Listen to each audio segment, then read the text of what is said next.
새해가 되면은 우리는 모든 것들을 다시 시작하는 마음으로 어떤 목적을 이루기 위해 마음속으로 다짐해 보기도 합니다.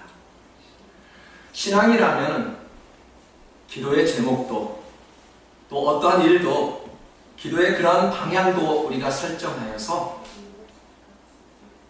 그 기도의 제목들을 굳건히 지키기 위해서 다짐해 보기도 합니다.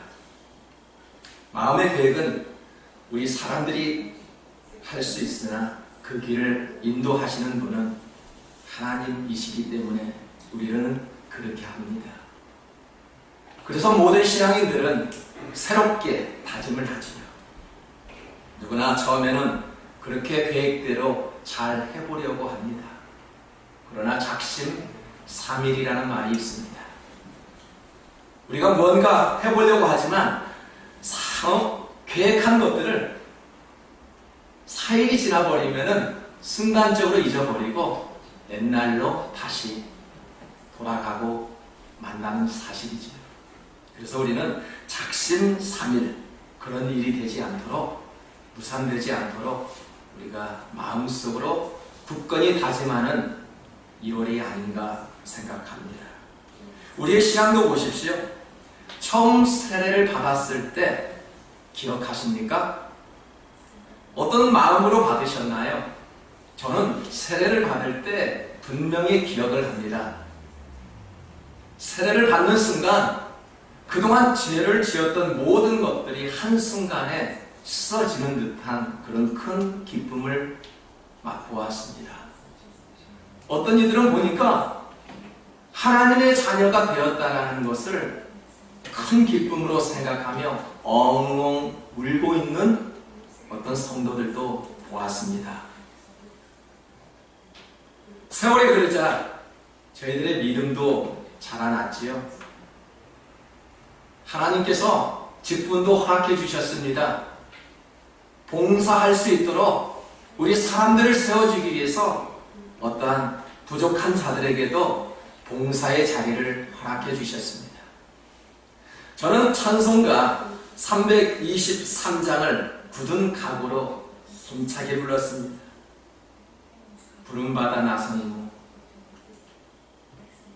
내가 어디든지 가리오든지 내 마음속에 괴로우나 기쁠 때나 주님만 따르겠다며 그러한 각오로 수도 없이 수백 번을 불러왔습니다. 나름대로 열심을 내어 신앙생활을 우리는 해왔습니다. 정상적인 신앙이라면 이처럼 누구나 아름답게 신앙생활을 하려고 애를 씁니다. 주일 성수와 헌금 생활은 기본이요. 봉사를 맡겨주는 것은 하나님의 은혜라며 죽도록 충성해보려는 그런 의지를 보여주고 우리는 신앙생활을 해오고 있습니다. 본문에 나오는 에베소 교회가 그랬다는 것입니다. 교회가 좋다는 것은 무엇일까요? 교회가 좋은 것은 좋은 건물이 아니라 그 교회의 성도들의 마음에 있는 성품을 보고 그 교회는 좋은 교회다 아니라는 것을 판결할 수 있습니다. 에베소 교회는 바울이 3년 동안 목회를 하였던 곳이지요. 어느 교회보다도 매우 우수했던 교회로 요한계시록에서 첫 번째로 등장하는 교회가 바로 에베소 교회입니다. 에베소 교회가 어떤 교회였을까요? 에베소 교회는 복음을 위해서 많은 수고를 하였대요. 인내하며 믿음을 지켰대요. 윤리적으로도 매우 깨끗하였대요. 이 정도면 좋은 교회 아닐까요? 진리를 옳게 분별할 줄 아는 그런 교회였습니다. 얼마나 좋은 교회였을까요? 그러나 한 가지 주님께 꾸중을 들었습니다. 그것은 세월이 갈수록 에베소 교회에 사랑이 식어져 갔다는 것입니다. 그래서 주님께서 경고하였습니다. 5절을 볼까요? 그러므로 어디서 떨어졌는지를 생각하고 회개하여 처음 행위를 가지라. 만일 그리하지 아니하고 회개하지 아니하면 내가 너에게 가서 내 촛대를 그 자리에서 옮기리라. 분명한 사실은 에베소 교회는 좋은 교회였다는 사실입니다. 이처럼 좋은 교회가 세월이 흐르면 흐를수록 처음에 가졌던 사랑이 식어져 가고 있대. 그래서 주님께서 경고합니다. 만일 너희가 처음으로 돌아가는 것을 회개하지 아니하거든 주님의 촛대를 옮기겠다라고 경고한 말씀입니다. 사랑하는 성도 여러분, 회복의 시작은 어디에 있을까요? 회복의 시작은 어디에 있냐는 말이에요. 어떻게 하면은 우리의 마음이 회복이 될까요? 오늘 분명히 에베소 교회를 향해 말씀합니다. 너희들이 그렇게 신앙생활을 잘했어도, 많은 일을 했어도 회개하지 않으면 촛대를 옮기겠다 라고 말씀합니다. 우리의 회복은 회개로부터 시작된다는 것을 가르쳐주고 있는 말씀입니다. 회복이란 처음 상태로 완전히 돌아가는 것을 말하지요. 병원에 있는 환자들에게 물어보십시오.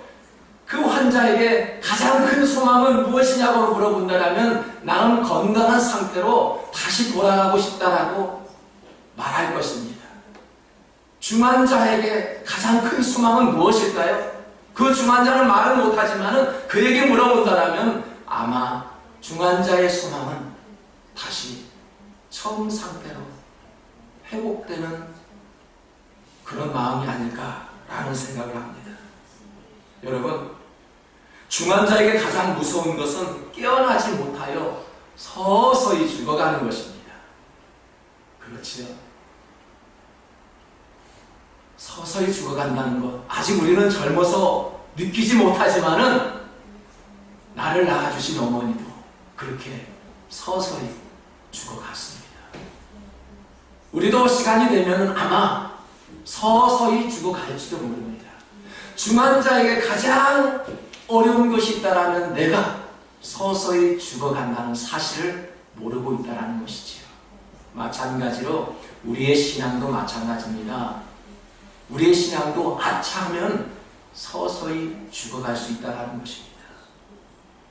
이런 개구리 유화를 들어보셨나요? 많이 들어보셨을 것입니다. 개구리를 뜨거운 물에 던지면 개구리는 벌떡 뛰어서 도망치지만 뜨거운 물이 아닌 미지근한 물에 개구리를 넣어보십시오. 얼마나 잘 노는지 모릅니다. 그러나 불을 서서히 온도를 높여보십시오. 개구리는 결국 죽고 맙니다.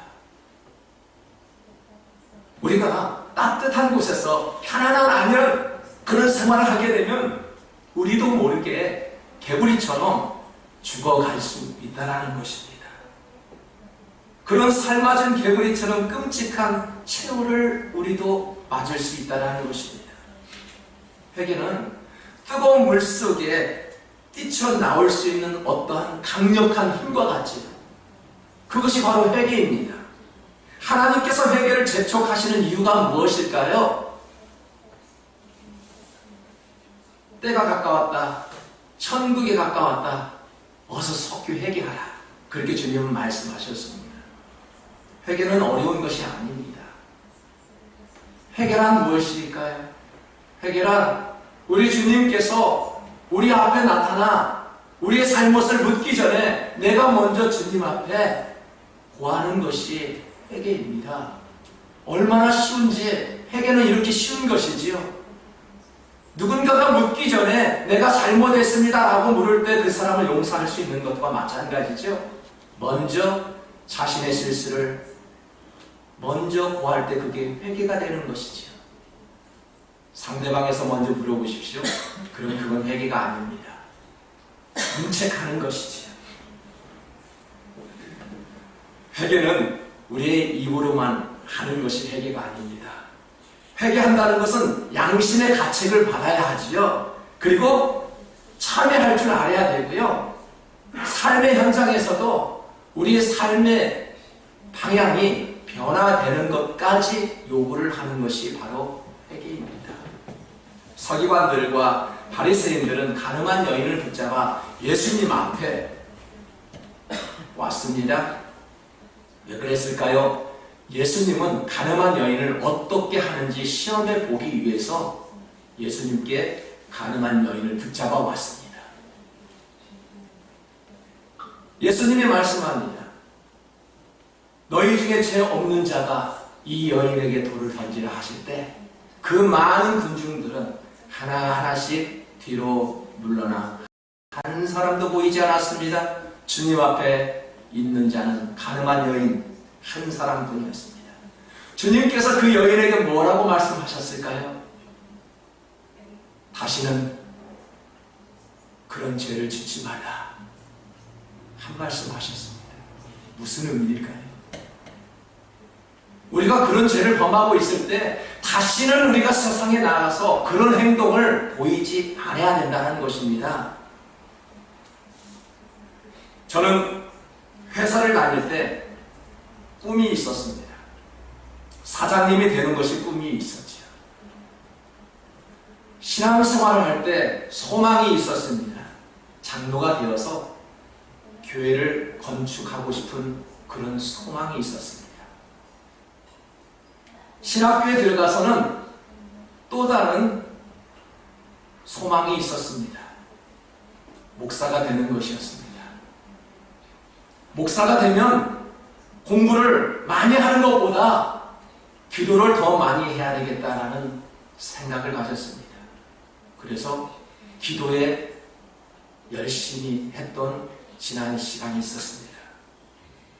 사람들은 누구나 이와 같은 건강한 소망을 가지고 있지요. 여러분의 소망은 무엇일까요? 근데 어느 날 저는 목사의 직분을 받고 큰 회개를 하였습니다. 목사가 되었으면 성경을 더 많이 읽어야 되고 더 기도를 많이 해야 되지 않을까요? 신학교를 다닐 때는 그렇게도 열심히 성경을 보고 기도를 했는데 목사가 되고 난 후부터는 뭔가 부족하다는 그런 것을 깨달았습니다. 그런 겸손을 서서히 이뤄가고 있었습니다. 처음 세례를 받았던 그 마음으로 돌아가고 싶었습니다. 처음 신학교에 입학한 그 마음으로 다시 돌아가고 싶은 마음이 있었습니다. 우리가 아침에 입술로 찬양했던 것처럼 여호와께 돌아가자. 여호와께 돌아가자. 그런 마음을 가졌습니다. 처음 시작했을 때의 순수한 그런 마음, 그런 마음으로 다시 돌아가고 싶은 마음이 있었습니다. 저는 아내하고 같이 살아보니까요, 너무너무 회개한 것들이 많아요. 그렇게 연애하고 교제할 때는 그렇게 사랑스러웠던 아내가 함께 살아보니까 귀하고 사랑스럽고 그런 존재감을 잃어버리고 가는 모습이 남편으로서의 너무나 마음이 아플 때가 있지요. 뭐 저만 그런가요? 여러분은 안 그런가요? 처음 좋았던 그런 마음, 내가 선택했는데, 내가 사랑했는데 내가 왜 사랑을 해주지 못하지? 그런 마음, 처음으로 돌아가고 싶은 마음이 있었습니다. 연애 시절 때 그때의 마음으로 돌아가고 싶은 마음이 있었습니다. 그래서 어제는 오후 5시간에 비가 많이 오더라고요. 그래서 어디 갑시다 하고 드라이브로 나갔습니다. 과거에 했던 마음으로, 처음으로 돌아가자는 마음으로 함께 차를 타며 빗소리를 들으며 시내를 한번 구경해 보았던 어제였습니다. 우리는 무언가 처음으로 돌아가야, 우리 순수한 마음으로 돌아가야 우리가 회복될 수 있다는 이야기죠. 여러분, 오늘 성경을 보니까 처음으로 돌아가세요. 우리 교회 2019년 교회표가 처음처럼 다시 시작하자라는 것이었습니다. 어떻게 처음으로 다시 돌아갈 수 있을까요? 예배소 교회에게 하신 말씀을 보니 어디서 떨어졌는지를 생각하고 회개하여 처음 행위를 가지라 라고 말씀합니다. 처음 행위를 가져야 한대요. 무엇이 문제인지를 모르면 어떻게 우리가 회개할 수 있을까요? 요즘 의학의 발달로 우리들의 몸은 건강하게 살아갈 수 있지요. 하지만 사회적 문제가 무엇일까요? 건강하게 살아가는 것이 문제가 되지 않습니다. 문제는 건강한 것이 문제가 아니라 정신적으로 문제가 되는 것이 바로 사회적 문제가 되고 있습니다. 범죄를 하고도 죄책감이 없는 사회지요. 우리의 실수를 인정하면 할수록 어떻게 될까요? 그 실수는 간면해지는 것입니다. 하지만 우리가 변명을 많이 해보십시오. 변명은 하면 할수록 오히려 부끄럽게 됩니다. 맞습니까? 실수해 보십시오. 실수를 인정해 보십시오. 인정하는 순간 사라지지만 실수를 변명하다 보면은 오히려 그 사람이 우습게 변하고요, 이상하게 바라볼 수 있다는 이야기입니다. 요한일서 1장 8절에 보십시오. 만일 우리가 죄 없다 하면 스스로 속인대요. 또 진리가 우리 속에 있지 아니하는데, 우리가 연약한 육체를 가지고 살아가는 동안 우리는 계속하여 죄를 짓고요, 실수하며 살아갈 것이 분명합니다. 문제는 죄를 깨닫느냐 깨닫지 못하느냐에 달려 있습니다. 에베소 교회가 많은 일을 하였습니다. 좋은 일을 하였습니다. 그렇게 하고도 회개하여 처음으로 돌아가라는 책망을 받았던 이유가 어디에 있을까요? 주님은 우리가 주님을 사랑하기를 원하시지요. 주님께서 우리를 사랑하는 것을 우리는 원하지만 우리 주님은 우리가 주님을 사랑하는 것을 원한다는 것을 잊으셨나요? 우리가 교회를 위해서 많은 일을 하고 영적인 많은 지식을 가지고 교회 안에 많은 프로그램을 가지고 있다 할지라도 우리가 주님을 사랑하는 마음이 없다면 아무 쓸모없는 것으로 되고 맙니다. 아무리 좋은 것으로 화려한 것으로 많은 성도들을 보여주고 불러내지만 우리가 주님을 사랑하지 못한다면 그것은 쓸모없는 짓이라고 말씀합니다. 본문 7절에 보니까 하나님의 일은 우리가 하고 있는데 하나님에 대한 사랑이 부족한 에베소 교회에 하신 말씀이지요. 귀 있는 자는 성령이 교회들에게 하시는 말씀을 들을지어다. 이기는 그에게는 내가 하나님의 낙원에 있는 생명나무의 열매를 주어 먹게 하리라. 귀 있는 자는 말씀을 들으라고 하신 것은 듣지 아니한 자들이 신이 많다라는 사실입니다. 아주 서글픈 이야기죠. 기독교 신앙은 말씀 중심입니다. 말씀이 없으면 기독교라고 말할 수 없지요. 말씀이 없으면 예배라고 말할 수 없지요. 우리가 말씀을 들어야 하고 그 말씀을 듣고 지키는 자가 복 있는 자라라고 계시록에서는 말씀합니다. 설교자의 관계가 여러분 설교자의 관계가 처음보다도 사랑이 식어간다면 어떻게 될까요? 말씀은 전혀 들리지 않습니다. 생각해 보십시오. 앞에 서 있는 설교자의 관계가 회복되지 않고서는 절대 말씀이 들리지 않습니다.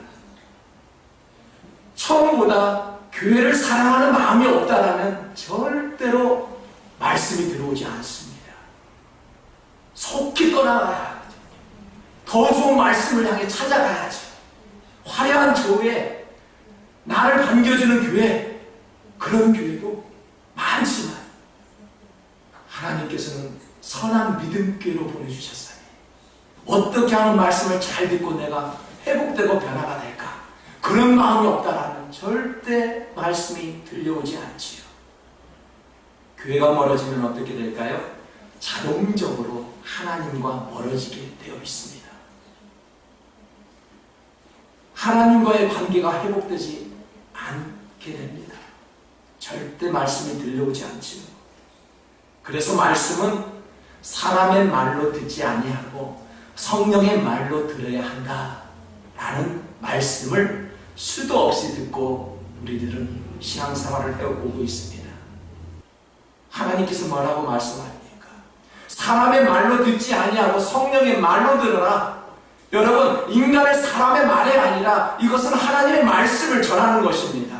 2019년도에도 사람의 말이 아니라 성령의 말로 하나님께서 주신 말씀을 준비하여 저는 성도들에게 주님의 진리의 말씀을 전하고 싶은 사람 중에 한 사람입니다. 사랑하는 성도 여러분, 사람의 말이 아닙니다. 이것은 하나님의 말씀이죠. 사람의 말은 거짓말을 하게 됩니다. 제가 단위에서 거짓말하게 되면 저는 거짓 선지자예요. 여러분의 그 성숙한 믿음을 해치는 그런 못된 주의 종임이 분명합니다. 그런 사람이 되고 싶지 않습니다. 장로님께서 기도하신 대로 LA에서 소문난 교회, 사람이 많아서 건물이 크고 좋아서 그런 소문이 아니라 우리 성도들의 심령이 좋았어요. 처음 사랑으로 회복된 그런 성도들이 모여서 소문난 교회 되시기를 축복합니다. 사람과의 관계는 상대방의 말을 얼마나 잘 듣고 있느냐에 따라서 관계가 발전되고 있는 것입니다. 하나님과의 관계도 성령께서 교회들에게 들려주신 말씀을 얼마나 잘 듣느냐에 달려 있습니다. 말씀을 들어도 알지 못하고 깨닫지 못하는 이유가 무엇일까요? 마태복음 13장 15절에서 보니까 백성들의 마음이 둔해졌대요. 마음이 둔해지니까 어떻게 해요? 귀를 막고요, 입을 막는데요. 그리고 눈을 감은 탓이라고 말씀을 합니다. 여러분, 마음이 닫히면은 새로운 생각이나 지식이 절대로 들어오지 않습니다. 마음이 닫히면 대화도 없고요, 만남, 교제, 그런 사랑도 닫히게 됩니다. 성령을 사모할 때 하늘의 문도 열리고요, 성령을 사모할 때 우리의 굳은 마음도 제거해 주십니다. 마음의 문을 여는 것도 하나님의 은혜가 있어야 합니다. 대표적인 사람이 누디아입니다. 사도행전 16장 14절에 보니까 주께서 누디아의 마음을 열어 바울의 말을 따르게 하신지라. 누디아의 마음을 주님께서 열어주셨습니다. 그 마음이 열리니 어떻게 해요? 하나님을 향해서 기쁘게 나아갔습니다.